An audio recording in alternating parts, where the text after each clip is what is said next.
আপনি যখন বের হয়ে আসবেন তখন হাতের বাম দিকে সামান্য একটু এগিয়ে গেলেই পৌঁছে যাবেন এক রহস্যময় আঙিনায়।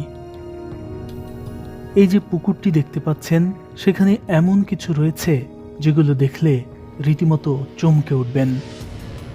শুধু তাই নয়, এই যে পথটি দেখতে পাচ্ছেন, এখান থেকে সামান্য একটু এগিয়ে গেলেই আপনি খুঁজে পাবেন এক রহস্যময় কূপ, যেখানে ৭০০ বছর ধরে মাটির তল থেকে বিরতিহীনভাবে উঠছে পানি।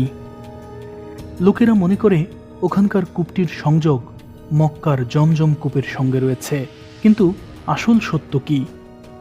বেঙ্গল ডিসকভারির আজকের পর্বে জানাবো সব কিছুই।